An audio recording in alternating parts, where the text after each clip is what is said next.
কৃষ্ণ কহে আমায় ভজে, মাগে বিষয়ে সুখ, অমৃত ছাড়ি বিষ মাগে, এই বড় মূর্খ।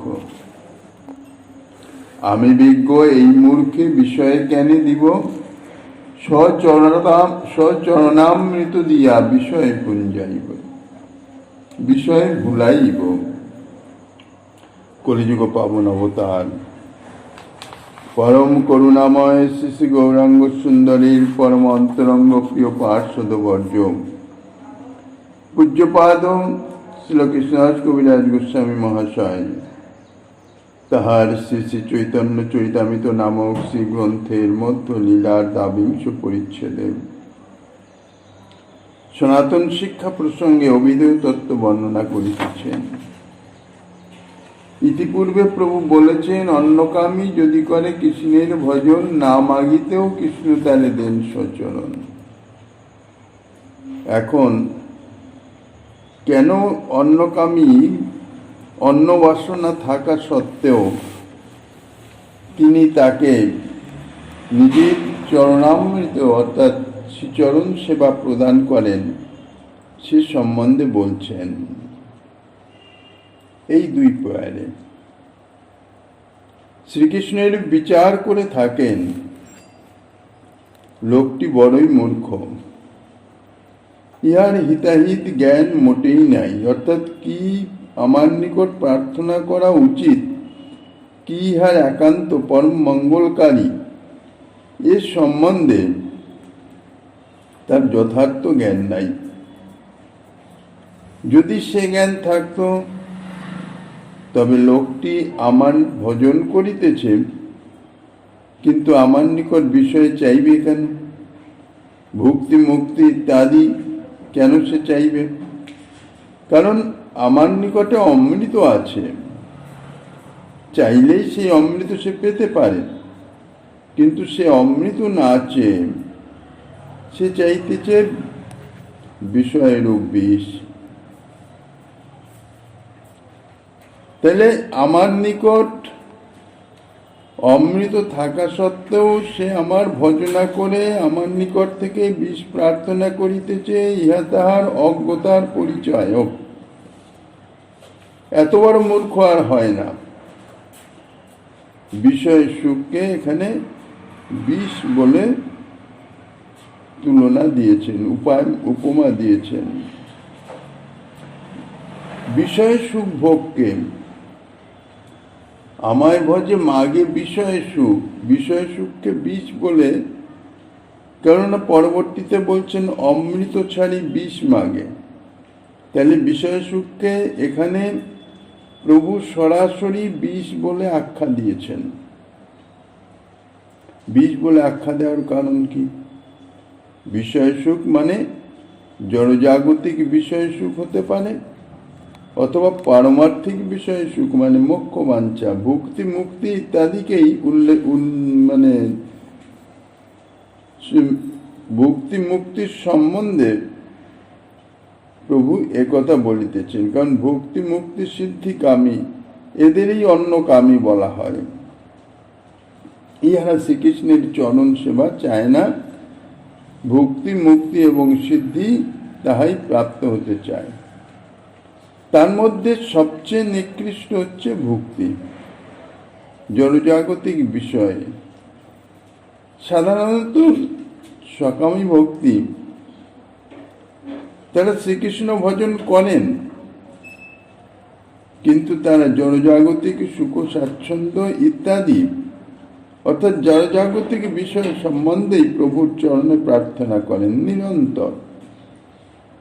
প্রভু আমার এইটা পূর্ণ হোক, এইটা পূর্ণ হোক, এইটা যেন হয়, এইটা যেন হয়। শ্রীকৃষ্ণ ভজন করে, শ্রীকৃষ্ণ ভজন অর্থাৎ এখানে শ্রবণ কীর্তন ইত্যাদি করে, ভক্তি অঙ্গ যাজন করে প্রভুর চরণে এই জাগতিক বিষয় সম্বন্ধনীয় যে কোনো কিছু প্রার্থনা করা হোক না কেন, ইহা মূর্খতার পরিচায়ক। কারণ ইহা বিষ তুল্য। বিষের সঙ্গে তুলনা দিলেন কেন? বিষ কাকে বলে? যাহা খেলে রোগ মৃত্যুমুখে পতিত হয়ে যায় তাহাকেই বলে বিষ। এমনই একটা ভয়ঙ্কর বস্তু যা খেলে তার মৃত্যু হয়ে যাবে, অর্থাৎ তার যথাবস্থিত অবস্থা আর থাকবে না, সেটি সমাপ্ত হয়ে যাবে। তাহার দেহের যখন ক্রিয়াশক্তি থাকে না, তাহার দেহের মধ্যে যে সে আছে এমন কোনো লক্ষণই যখন তাহার দেহের কার্যাদি দ্বারা প্রকাশ পায় না, তখনই আমরা বলি লোকটি মরে গেছে, লোকটি মৃত। অর্থাৎ তার শরীরে আর কোনো ক্রিয়া শক্তি নাই, চৈতন্য শক্তি নাই। যে যার অবস্থানে, যে শক্তির প্রভাবে তার শরীর ক্রিয়াশীল ছিল, সেই শক্তি অন্তর্হিত হয়ে গেছে।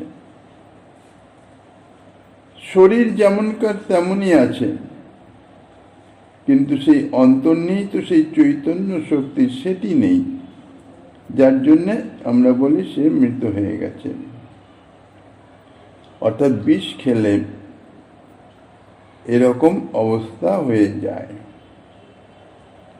ঠিক তদ্রূপ যদি বিষয় বাসনা হৃদয়ে থাকে, জড়জাগতিক ভোগ বাসনা যদি হৃদয়ে থাকে, তাহলেও তো জীবের স্বরূপের কোনো স্মৃতি থাকে না, স্বরূপের স্ফূর্তি হয় না। আমার ভিতরে যে চৈতন্য শক্তি অবস্থান করছে, যার মাধ্যমে আমার শরীরটি ক্রিয়াশীল,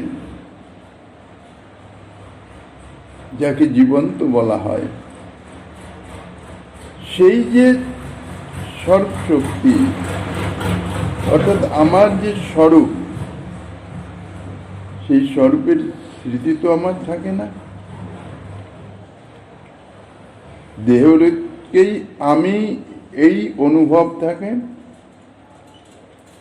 স্বরূপের স্ফূর্তি নাই, স্বরূপানুবন্ধী কর্তব্যের কোনো সম্বন্ধই নাই, তদনুকূল কোনো চিন্তা ভাবনা ইত্যাদি কিছুই নাই। তাহলে স্বরূপ সম্বন্ধে নেই, অর্থাৎ চৈতন্য শক্তি যার প্রভাবে আমি চলছি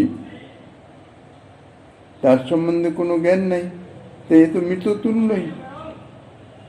স্বরূপের অস্তিত্বের কোনো লক্ষণেই যখন তাহার কার্যাদি দ্বারা প্রকাশ পায় না, তখন তাহার স্বরূপ সম্বন্ধে সে মৃত। দেহ সম্বন্ধে সে জীবিত ঠিকই, কিন্তু স্বরূপ সম্বন্ধে সে তো মৃত। ইহা বিষয় সুখ বাসনারই ফল। যতক্ষণ জড়জাগতিক বিষয়ে আবেশ আকৃষ্ট থাকবে, আসক্তি থাকবে, ততক্ষণ নিজের স্বরূপের স্মৃতির কোনো প্রকাশের লক্ষণও থাকবে না। তাহলে স্বরূপ সম্বন্ধে সে মৃত, নিজ সম্বন্ধে সে মৃতই। এই জন্য বিষয় সুখকে বিষের সঙ্গে তুলনা দিয়েছেন, বিষ বলেছেন সরাসরি। জড়দেহের প্রতি বিষের যে ক্রিয়া, জড়জাগতিক বিষয় বাসনা তার স্বরূপ স্মৃতির প্রতি ঠিক তাদৃশ ক্রিয়া। স্বরূপ সম্বন্ধেও বিষয় সুখ বাসনা ঠিক সেই রকম কাজই করে। বিষয় সুখ কাকে বলছে? বিষয় সুখ বলতে প্রভু এখানে বুঝাচ্ছেন নিজের ইন্দ্রিয় সেবাজনিত সুখ। দেহ ইন্দ্রিয়ের সেবাজনিত যে সুখানুভব, দেহ ইন্দ্রিয়ের মাধ্যমে জড়জাগতিক প্রাকৃত বিষয়ের সঙ্গে দেহ ইন্দ্রিয়ের সংযোগে যে সুখানুভব হয়, তাকেই বিষয় সুখ বলছেন। শ্রীকৃষ্ণ চরণ সেবাকে এখানে বলছেন অমৃত। অমৃত ছাড়ি বিষ মাগে। তা বিষয় বাসনাদি হচ্ছে বিষ, আর শ্রীকৃষ্ণ চরণ সেবা তাহা হইতেছে অমৃত। বিষ পানাদি দ্বারা যে লোক মরে গেছে, যদি সেই লোককে অমৃত প্রদান করা যায়, তাহলে অমৃতের এমনই ক্রিয়া যে অমৃতের প্রভাবে তার দেহে পুনরায় জীবনী শক্তি এসে যায়, অর্থাৎ সে আবার বেঁচে যায়। অমৃত অর্থাৎ মৃতকে, তার মৃত্যুত্বকে অপহিত করে দেয়, তাই হচ্ছে অমৃত। যাহা দ্বারা সে মৃত হয়ে গেছে, যে বস্তু দ্বারা তার সেই মৃতত্বকে দূরীভূত করে দেয়, অর্থাৎ তাহাকে পুনরায় জীবিত করে দেয়, তাহাই হচ্ছে অমৃত। সে বেঁচে যায় শুধু নয়, অমৃত পান করলে সে অমর হয়ে যায়, তার আর মৃত্যু হয় না। একে তো সে অমর হয়ে গেল, দ্বিতীয়ত অমৃত কারা পান করতে পারে? একমাত্র দেবতারা, দেবতাদেরই অমৃতের অধিকার। প্রকারান্তরে বলতে গেলে অমৃত পান করলে সে দেবত্ব প্রাপ্ত হয়। দেবত্ব প্রাপ্ত হয়ে ভোগ সুখে দেহের সার্থকতা লাভ করতে পারে। অমৃতের প্রভাবে তাহার দেহের কান্তি, দেহের লাবণ্য বৃদ্ধি পায়, মনের আনন্দ বৃদ্ধি পায়। ইহা জড়জাগতিক অমৃতের কথা। আর শ্রীকৃষ্ণ চরণ সেবারূপ যে অমৃত, তাহা অপ্রাকৃত অমৃত। সেই অমৃতের প্রভাবেও বিষয়ে সেবারূপ যে বিষপানে মৃতপ্রায়, অর্থাৎ স্বরূপের বিস্মৃতি যার মধ্যে অবস্থান করে, জড়জাগতিক বিষয়ে সুখ ভোগের মাধ্যমে সে যদি শ্রীকৃষ্ণ চরণ সেবারূপ অমৃত প্রাপ্ত হয়, তাহলে মৃতদেহের দেহে যেমন জীবনী শক্তির সঞ্চার হয়, সেই রকম তার হৃদয়ে স্বরূপের স্ফূর্তি হয়। জীব স্বরূপানুবন্ধী কর্তব্যে আত্মনিয়োগ করতে পারে, কখনো বিষয়ের রসে আর সে মুগ্ধ হয় না। অর্থাৎ একবার অমৃত পান করলে সে অমর হয়ে যায়, আর কখনো মৃত্যু মুখে পতিত হয় না। ঠিক তাদৃশ একবার শ্রীকৃষ্ণ চরণ সেবারূপ অমৃত পানে তার স্বরূপের স্মৃতি জাগরিত হলে স্বরূপানুবন্ধী কর্তব্যে সে রত হয়ে গেলে আর কখনো স্বরূপের বিস্মৃতি আসে না, আর কখনো তার মৃত্যু হয় না। স্বরূপের বিস্মৃতি না আসলে সে আর বিষয়ের সে মুগ্ধও হবে না, অর্থাৎ আর কখনো সে মৃত হবে না। অপ্রাকৃত বিমল আনন্দে তাহার চিত্ত পরিপূর্ণ হতে থাকবে, আর পরিণামে অপরিসীম সৌন্দর্য বিশিষ্ট নিত্য নবকিশোর অবস্থাপন্ন দেহ, অর্থাৎ পার্শ্বদ দেহ প্রাপ্ত হয়ে নিত্য শ্রীকৃষ্ণ সেবার অনির্বচনীয় মাধুর্য আস্বাদনের যোগ্য হয়ে যাবে। যে একবার অমৃত পান করে, পার্থিব কোনো স্বাদু বস্তুতেই যেমন তার আর রুচি থাকে না, এই জাতীয় অপরূপ স্বাদ হইতেছে অমৃতের। সেইরূপ যিনি একবার শ্রীকৃষ্ণ চরণ সেবার মাধুর্যের আভাসও যদি প্রাপ্ত হন, আস্বাদনের আভাসও যদি তিনি অনুভব করতে পারেন, তাহলে এই জড়জাগতিক ইন্দ্রিয়ভোগ্য কোনো বস্তুই তার চিত্তে কখনো আকর্ষণ করতে পারবে না, তাকে বিচলিত করতে পারবে না। এই সমস্ত কারণেই শ্রীকৃষ্ণ চরণ সেবাকে বলা হয়েছে অমৃত। এবং শ্রীকৃষ্ণ মনে মনে বিচার করছেন যে এ মূর্খ জন আমারই ভজনা করছে, অথচ আমার চরণ সেবারূপ অমৃত বাসনা না করে, প্রার্থনা না করে সে কিনা বিষরূপ জড়জাগতিক বিষয় সুখ সে প্রার্থনা করিতেছে, কামনা করিতেছে। কিন্তু আমি তো মূর্খ নই, মূর্খ এবং বিজ্ঞ তাহা বোঝা যায় কার্যের মাধ্যমে। যে মূর্খ সে মূর্খের মতনই কাজ করে, অর্থাৎ তাহার কাজের ফলে তার ক্ষতি হচ্ছে না লাভ হচ্ছে, তার মঙ্গল হচ্ছে না অমঙ্গল হচ্ছে, এ সম্বন্ধে কোনো জ্ঞান থাকে না, সেই হচ্ছে মূর্খ। যা মনে আসছে তাই করে যাচ্ছে, কোনো বিচার বিবেচনা বিচার বোধ ইত্যাদির নিতান্ত অভাব, এই হচ্ছে মূর্খ।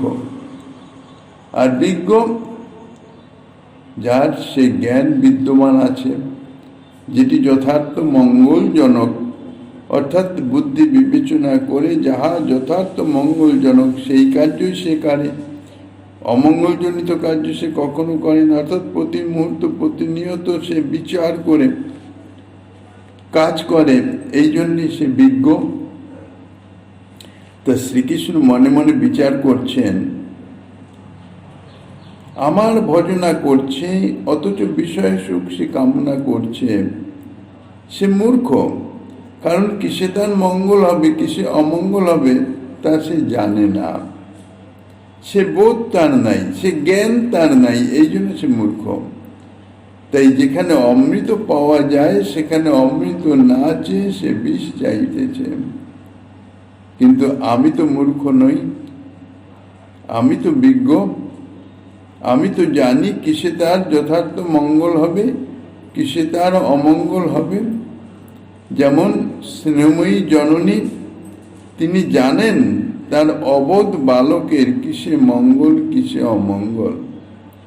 কাজেই অবোধ বালক যদি কুপথ্য জাতীয় কিছু যাতে তার ক্ষতি হতে পারে সেরকম যদি মাতার নিকট প্রার্থনাও করে, জিদ ধরেও বসে, কোনো অবস্থাতেই স্নেহময়ী জননী সেটা তাকে প্রদান করে না। বালক শিশু সে জিদ ধরেছে তার অমঙ্গলকারী কোনো বিষয়ে তাকে দিতে হবে। বালকের যা স্বভাব, রোদনং বালকং বলম, শিশুর বল হচ্ছে রোদন, রোদন করাই হচ্ছে শিশুর একমাত্র শক্তি। আর সেই রোদনেতে পরাভূত হয়ে গিয়ে তার কামনা পূরণ হয়ে যায়। কিন্তু স্নেহময়ী জননী কখনো তাহাতে পরাভূত হন না, কোনো অবস্থাতেই সন্তানের অমঙ্গলকারী কোনো কিছু দেন না। কেননা সন্তান তো জানে না, সে তো মূর্খ, এতে যে তার কত বড় অমঙ্গল হবে ক্ষতি হবে সেটি তো সে বোঝে না, সে চাইছে, সে বোঝে না বলে তাই চাইছে। কিন্তু আমি তো বুঝিতেছি, আমি জেনে শুনে কেন তার অমঙ্গলকারী এই বস্তু তাকে দিব, সেটা দেওয়া উচিত নয়। এই জন্যে কখনো কস্মিন কালেও স্নেহময়ী জননী সন্তানের অমঙ্গলকারী কোনো কামনা বাসনা কোনো অবস্থাতেই পূরণ করেন না, কেননা তাহাতে তাহার সন্তানের যথার্থ ক্ষতি হবে। তো শ্রীকৃষ্ণ মনে মনে চিন্তা করছেন, আমি তো বিজ্ঞ, আমি জানি কিসের মঙ্গল, এই অবোধ জীব এর কিসে মঙ্গল কিসে অমঙ্গল হবে সে তো আমি জানি, সুতরাং আমি তাকে অমঙ্গলকারী বিষ কেন দিব। আমি কৃপা করে আমার চরণ সেবারূপ অমৃত দিয়ে তার আকাঙ্ক্ষিত বিষয় রসের অকিঞ্চিতকরতা এবং তিক্ততা দেখিয়ে তার বিষয় বাসনা দূর করব। অমৃত অত্যন্ত সাধু বস্তু, যতক্ষণ অমৃতের আস্বাদের আভাসনা অনুভব হবে ততক্ষণ অমৃত ব্যতিরিক্ত অন্যান্য যে কোনো জড়জাতিক বিষয়ের ভোজ্য বস্তু তাহা আস্বাদনীয় সাধু বলে মনে হবে। কিন্তু একবার যদি অমৃতের আস্বাদের আভাস জিহ্বায় স্পর্শ পায়, জিহ্বা তো স্বাদ গ্রহণকারী, জিহ্বায় স্পর্শ পায়, তাহলে আর অন্য কোনো জড়জাগতিক আস্বাদনীয় বস্তুর প্রতি তাহার মন আকৃষ্ট হতে পারবে না, কারণ জিহ্বার মাধ্যমে তার মনকে বশীভূত করে নেবে এই অমৃতের স্বাদ। কাজেই চরণ সেবারূপ অমৃত যদি প্রাপ্ত হওয়া যায়, তার আভাসও যদি প্রাপ্ত হয়ে যায়, তাহলে বিষয় রসের অকিঞ্চিত করিতা এবং তিক্ততা অর্থাৎ তিতাব জ্বালাময়ী সেটি তার নিকট প্রকট হয়ে উঠবে এবং তার সেই বিষয়ে বাসনা দূরীভূত হয়ে যাবে। শ্রীকৃষ্ণ ভাবছেন আমি তাই করব। তারপর তাকে প্রেম ভক্তি প্রদান করব। আগে ক্ষেত্র প্রস্তুত করব, বিষয় বাসনার অকিঞ্চিতকারিতা অর্থাৎ বিষয় ভোগের অকিঞ্চিতকারিতা অর্থাৎ তুচ্ছাতি তুচ্ছতা এবং সেই সঙ্গে তার যে ফল তিতাব জ্বালা প্রাপ্তি, এটি যখন তার অনুভবে হবে, এই অনুভবটা তাকে দিব। এই অনুভব যখন আসবে তখন তার এই বিষয়ে বাসনা সব দূরীভূত হয়ে যাবে। তারপর তাকে প্রেম ভক্তি দিব। প্রেম ভক্তি প্রাপ্ত হলে সে নিরন্তর আমার চরণ সেবা প্রাপ্ত হবে।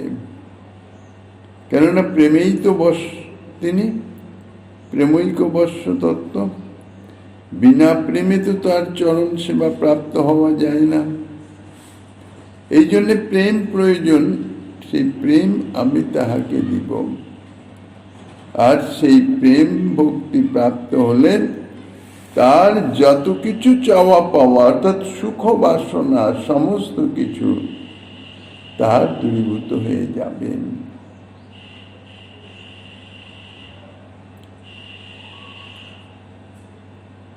দৃষ্টান্ত দিয়েছেন গোস্বামীপাদ সেই স্নেহময় পিতা মাতার নিকটে অবোধ শিশুর যে আবদার।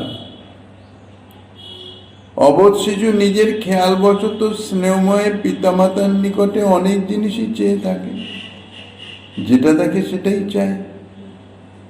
কিন্তু পিতামাতা কি চাওয়া মাত্র শিশুকে সব জিনিস দেয়? সেটা দেন না।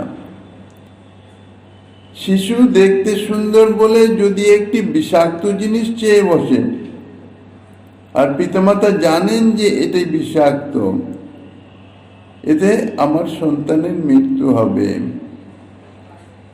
তো কোনো পিতামাতা সে যতই চাক, যতই বায়না ধরুক, তাকে কি সে বস্তু দেবেন? কখনো কখনো দেবেন না।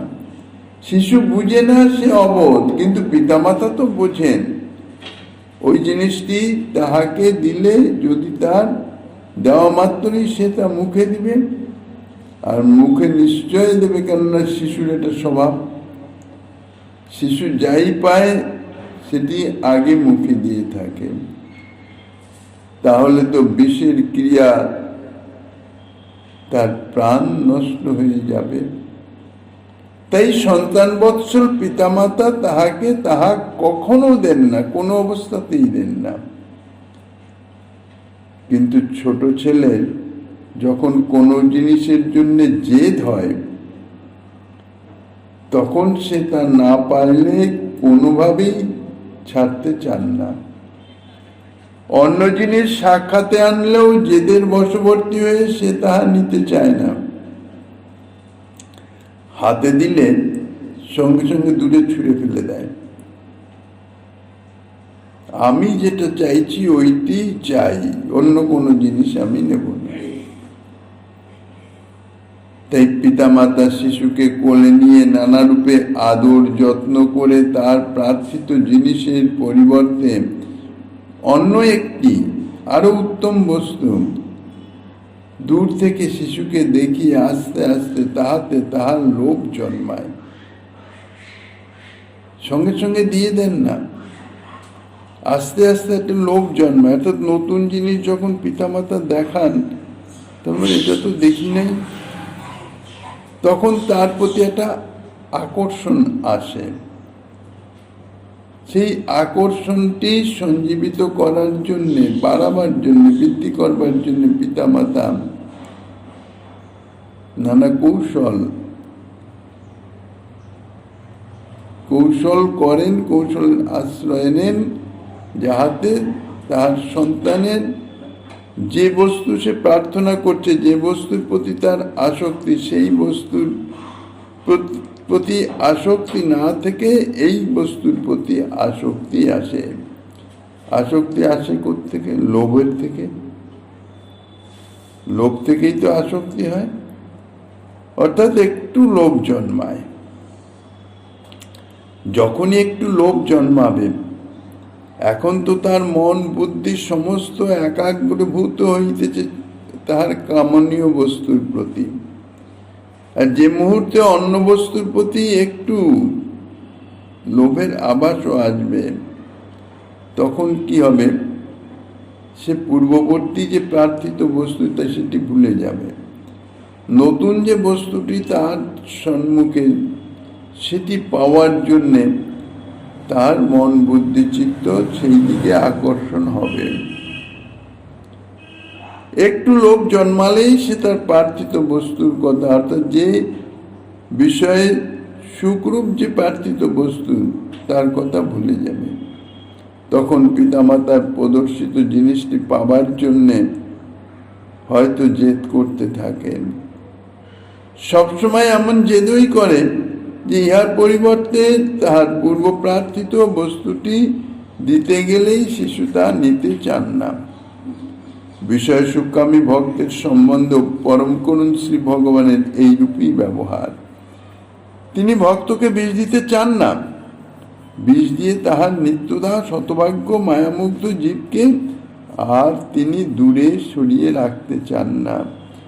আর তিনি ত্রিতাপ জ্বালায় জর্জরিত হতে দেন না, কেননা তাঁরই তো সন্তান, প্রিয় সন্তান। জীব তো তার শক্তির অংশ। তিনি চান তার বিষয় বাসনা দূর করে নিজের চরণ সেবা দিয়ে তাকে অনন্তকালের জন্যে নিজ চরণান্তিকে রেখে ব্রহ্মরুদ্রাদি নিষ্পৃহণীয় তার শ্রী চরণ সেবার অপূর্ব এবং অনির্বচনীয় মাধুর্য সুধা পান করাবার জন্যে। ইহাই শ্রীকৃষ্ণের মনের বাসনা। কিন্তু অনাদি কর্মফলবশত মায়ামুগ্ধ জীব, সে তো সদা সর্বদা বিষয় সুখ প্রাপ্তির নিমিত্ত, বিষয় সুখ ভোগের নিমিত্তই লালসান্বিত থাকে। তাহার এই যে বিষয় সুখের তীব্র বাসনা, বিষয় সুখের তীব্র বাসনা যতক্ষণ না দূর হচ্ছে, ততক্ষণ পর্যন্ত তো কৃষ্ণচরণ সেবার কথা তার মনেও আসবে না, সে কানেও তুলবে না। যতই সে সাধু বৈষ্ণব মুখে তার মহিমা শ্রবণ করুক না কেন, তীব্র যে সুখভোগ বাসনা, তার অন্তত তীব্রতার কিছু কমতি হওয়া চাই। তীব্রতার যদি কিছু কমতি হয়, তখন তার অন্যদিকে একটু দৃষ্টি যায়। অন্যদিকে দৃষ্টি গেলে তখন সে শ্রীকৃষ্ণ চরণ সেবার যে মহিমা, সে সম্বন্ধে একটু আকর্ষণ অনুভব করে সেই মহিমা সম্বন্ধে বিস্তৃতি জানবার জন্য সে চেষ্টা করে। ইহাই হচ্ছে শ্রীকৃষ্ণের সচরণামৃত প্রদানের প্রক্রিয়া। কৌশলে তিনি সচরণ সেবার মাধুর্যের আস্বাদন অত্যন্ত ধীরে ধীরে, অল্প অল্প করে, আস্তে আস্তে তাকে দিতে থাকেন। এই মাধুর্য কণিকার আস্বাদন পেলে, কারণ ইহা তো অপ্রাকৃত, অমৃত সদৃশ, ভক্তের প্রার্থিত বিষয় সুখ তার নিকটে নিতান্তই অকিঞ্চিৎকর বলে মনে হয়। শুধু অকিঞ্চিৎকর নয়, ঘৃণ্য বলেও মনে হয়, অনুভবে আসে। তখন আর তার প্রতি তার কোনো আকর্ষণ থাকে না, কাজেই লোভও থাকে না। তখন সেই লোভ তো বিদ্যমান থাকবেই, কারণ শরীরীপ সবার শরীরেই বিদ্যমান আছে। শুধু তার ভাবের পরিবর্তন। লোভ তার থাকে, কিন্তু সেটি বিষয় সুখ ভোগের জন্য আর নয়, একমাত্র শ্রীকৃষ্ণ চরণ সেবার জন্যে, তার লালসা জন্মে।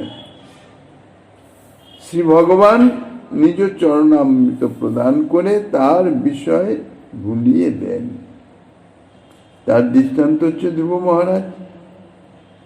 ধ্রুব তো বিষয় সুখের জন্যে, পিতৃ সিংহাসন লাভের জন্যে আকুল প্রাণে পদ্মপলাশ লোচন পদ্মপলাশ লোচন বলে ডাকতেছেন। নাম কীর্তন রূপ ভজনাঙ্গের অনুষ্ঠান করিতেছেন। 5 বছরের শিশু গভীর অরণ্যে পদ্মপলাশ লোচন বলে, পদ্মপলাশ লোচন ভ্রমে সিংহ ব্যাঘ্রাদির গলাও জড়িয়ে ধরছে, জিজ্ঞাসা করছে, তুমি কি আমার পদ্মপলাশ লোচন? তাহলে আমাকে আমার পিতৃ সিংহাসন পাইয়ে দাও। কেননা সে তাই জানে, পিতৃ সিংহাসনের প্রতি তার লোভ। আর সেই পিতৃ সিংহাসন প্রাপ্তি হতে হলে বিমাতা তাকে বলে দিয়েছে, হরির আরাধনা করো, হরির কাছে প্রার্থনা করো। কিন্তু এই যে আকুল আহ্বান, অত্যন্ত সরল নিষ্কপট আহ্বান যে বালক ধ্রুবের, তার সেই আকুল প্রাণের তন্ময়তা, যে তন্ময়তাতে সে পারিপার্শ্বিক অবস্থার বিস্তৃতি হয়ে গেছে। কোন রকমের ভয়, ক্লেশ, সন্দেহ ইত্যাদি আভাস নাই। হিংস্র জীবনান্তকারী পশুগণ, সে সম্বন্ধেও তার কোনো স্মৃতিতে বোধ নাই। এমন ভাবে পদ্মপলাশ লোচনের ভাবনায় চিত্তকে ভাবিত করেছে, যাহা যাহা নেত্র পড়ে তাহা ইষ্ট স্ফুরে। সামনে যেই আসছে তাকেই বলছে, তুমি কি আমার পদ্মপলাশ লোচন?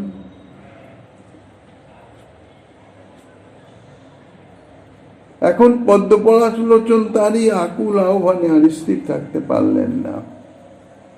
ধ্রুবের নিকট ছুটে আসবার জন্য উৎকণ্ঠিত হলেন, কিন্তু আসলেই বা কি হবে?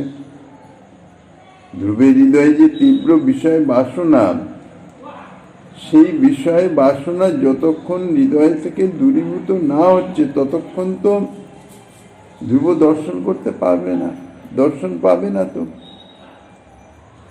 কেননা বিষয়ে বাসনাযুক্ত জীব তো তার দর্শন পায় না। তিনি সাক্ষাতে এসে উপস্থিত হলেও যে তাকে দেখতে পাবে না। তাই পরম করুণ ভগবান প্রথমে তার বিষয় বাসনা দূর করবার উপায় করেছেন। তার প্রিয় নিষ্কিঞ্চন ভক্ত নারদকে ধ্রুবের নিকট পাঠালেন। নারদ গিয়ে ধ্রুবকে কৃপা করলেন। মহাপুরুষের কৃপায় ধ্রুবের চিত্তে পদ্মপলাশ লোচনের রূপ মাধুর্য ক্রমশ ধীরে ধীরে ধীরে ধীরে পরিস্পষ্ট হতে থাকল। পদ্মপলাশ লোচন তাহার চিত্তে স্ফুরিত হলেন এবং শেষমেশ সাক্ষাতে প্রকটেও তাকে ধন্য করলেন। দর্শন দিয়ে তাকে ধন্য করার পরে প্রভু বলছেন, ধ্রুব তোমার পিতৃ সিংহাসন? ধ্রুব তখন করজোড়ে বলছেন, না প্রভু, সেটি আর আমি এখন চাই না। কেননা কাচের অন্বেষণ করতে করতে দিব্যরত্ন প্রাপ্ত হয়ে গেছি, তাই আমি আর সেই কাচকে চাই না। তখন জানতাম না, তাই কাচই আমার কাছে অত্যন্ত প্রিয় বলে মনে হয়েছিল। তাই কাচের জন্যে আমি আপনার চরণ আশ্রয় করেছি। কিন্তু আপনার দর্শন প্রভাবে, দর্শন মহিমায়, আপনার ভক্তির বা ভজনের বা সেবার যে কি মহিমা, তাহা এখন আমার অনুভবে আসছে। কাজে এখন তো আপনার চরণ হীরা সদৃশ তা কেউ যদি হীরা প্রাপ্ত হয়ে যায় তাহলে সে কি আর একটা কাঁচখণ্ড দেখতে হীরার মতো হলো সেদিক থেকে সে আকর্ষিত হয় না, সেটি পেতে চায়। ঠিক সেই রকম ধ্রুব বলছেন, না প্রভু, আমি সেটি আর চাই না।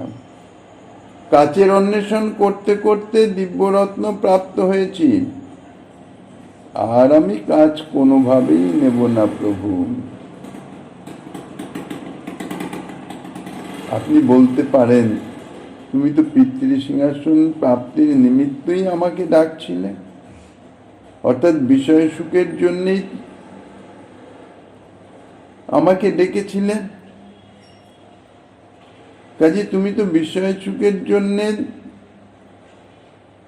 তোমাকে, ধ্রুব বলছেন, আপনি বলতে পারেন যে বিষয় সুখের জন্যই তোমায় ডেকেছিলাম। কৃপা করে তুমি আমাকে তোমার চরণ দর্শন করালে, যে চরণ দর্শনের মহিমা যাহা এত দুর্লভ যে মুনি ঋষি দেবতারাও বহু তপস্যা করেও সে দর্শন পায় না। কাজে প্রভু, আমি তোমার চরণ সেবাই চাই। পিতৃ সিংহাসন তার প্রতি কোন রকম লালসার আভাস তো নাই, উপরন্তু এখন তার প্রতি এসেছে আমার প্রচন্ড বিরক্তি। কেননা সেই পিতৃ সিংহাসন আমার আপনার চরণ সেবার আস্বাদনের বিঘ্নকারী হবে। এই জন্যে কোন অবস্থাতে পিতৃ সিংহাসন আর আমি নিতে চাই না। এই করুণার বলেই শ্রীকৃষ্ণ ভজনীয় গুণের নিধি। এই কয় পয়ারে প্রভু বুঝাচ্ছেন শ্রীকৃষ্ণকেই কেন ভক্তি করতে হবে। তিনি হচ্ছেন যথার্থই ভজনীয় গুণের নিধি। তানার ভজন যে কোনো ভাবেই করা হোক না কেন, সকাম নিষ্কাম যাই হোক, যদি নিষ্কপটতা থাকে। এখন সকাম ভক্তি অর্থাৎ সকামী জন ভগবত সেবার যে মহিমা সাধুগুরু বৈষ্ণব মুখে শাস্ত্রের মাধ্যমে তাহা সে অবগত আছে, জানে, কিন্তু সেদিকে তার মন আকৃষ্ট নয়, সে সম্বন্ধে সর্বদা উপেক্ষা করে। দেহ ইন্দ্রিয়াদি ইত্যাদি ভোগের জন্যই সে লালসান্বিত, সে শ্রীকৃষ্ণ ভজন করছে। কিন্তু সে তো অজ্ঞ নয়, সে মূর্খও নয়। কেননা শ্রী ভগবানের শ্রীচরণ সেবার মহিমা সে জানে, জেনে শুনে সে শ্রীকৃষ্ণ চরণ সেবাকে উপেক্ষা করে এই জড়জাগতিক বিষয় সুখী কামনা করছে, প্রার্থনা করছে। সেক্ষেত্রে কিন্তু শ্রীকৃষ্ণের এ জাতীয় কৃপা করুণা প্রকাশিত হবে না। কেননা কোন রকম ছল কপটতা তাহা কিন্তু তিনি কোনোভাবেই বরদাস্ত করেন না, গ্রহণ করেন না। ধ্রুবর যে কথা, এর মধ্যে কোনো কপটতা নাই। যথার্থই ধ্রুব তো কৃষ্ণ ভজন কি সে সম্বন্ধে কিছুই জানতো না। তার অন্তরে লালসা পিতৃ সিংহাসন, অর্থাৎ সেই সিংহাসনে যে নিজে বসবে তা নয়, পিতার কোলে, সিংহাসনে তো পিতা অধিষ্ঠিত, পিতার কোলে চলবেন। কিন্তু বিমাতার কথা, বিমাতার প্রেরণাই তাকে ভগবত আরাধনে, ভগবত সাধনায় অর্থাৎ ভক্তি সাধনায় প্রেরণ করল।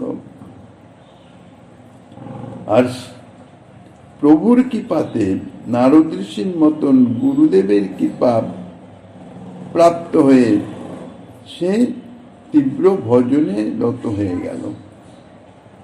কি উদ্দেশ্যে সে ভজন করছে সেই উদ্দেশ্য কিন্তু সে তখন বিস্তৃত হয়ে গেছে। পদ্মপলাশ লোচন হরির দর্শন, এখন এটাই তার কামনা। কিন্তু দর্শন করবেন কি জন্য? পিতৃ সিংহাসন প্রাপ্তির জন্য না অন্য কিছু, এ সম্বন্ধে কোনো ভাবনা চিন্তা নাই। এতাদৃশ সরল নিষ্কপট যদি কৃষ্ণ ভজন হয়,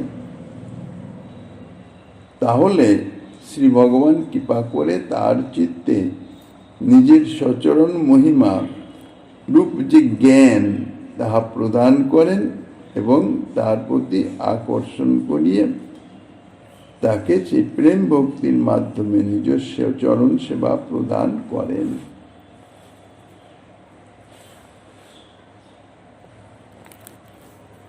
ইহার প্রমাণ স্বরূপ একটি শ্লোকের দৃষ্টান্ত দিচ্ছেন শ্রীমদ্ ভাগবত থেকে। শ্রীমান মহাপ্রভু গিরিধারীলালের কৃপা হলে আগামী দিন আস্বাদনের বাসনা রেখে অধ্যকার শ্রী চৈতন্য কথা এখানেই বিশ্রাম।